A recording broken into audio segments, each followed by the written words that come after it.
Je crois que en Amérique latine, il y a des promesses de recherche, il y a des recherches, beaucoup de recherches qui se font. Il y a des promesses de recherche et des lendemains de recherche, des projets de recherche extraordinaires qui m'ont beaucoup impressionné. Parmi ces projets, bien sûr, comme il y a de la génétique, comme il y a des études familiales, comme il y a l'environnement, de façon très intelligente, ils ont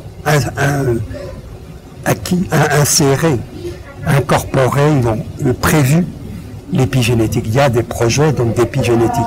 Et bien sûr qu'ils feront, bien sûr. Qu'est-ce qu'il manque à faire? Qu'est-ce qui manque? Rien. Il manque quelques connaissances techniques, et c'est facile, les connaissances techniques. Garcia Marquez n'a pas de connaissances techniques.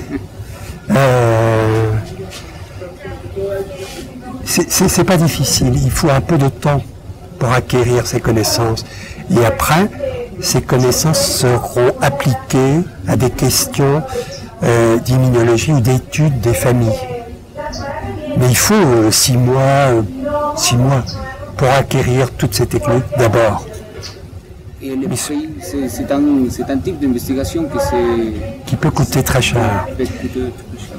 Il y a 2 solutions. Ou bien vous payez très très cher et vous réfléchissez après, ou bien vous réfléchissez beaucoup avant et vous payez pas cher après.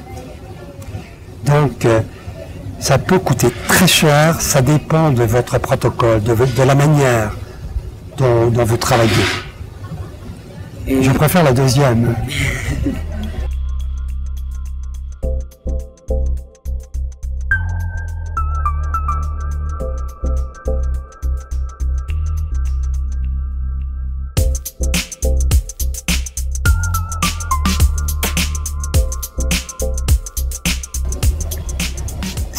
C'est plus difficile en Europe aujourd'hui.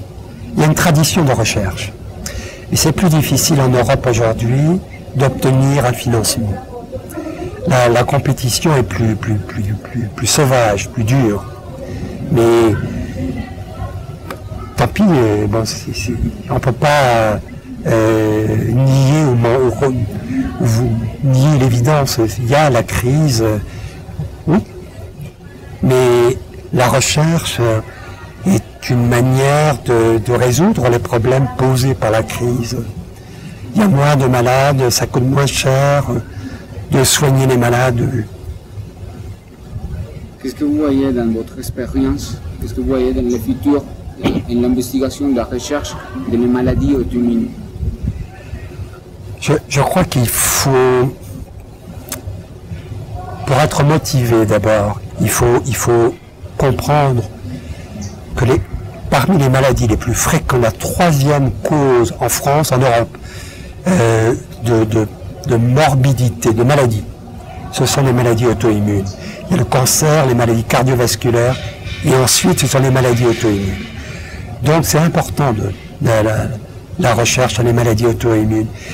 Et de plus en plus, la recherche sur les maladies auto-immunes aboutit à des thérapeutiques, à des biothérapies.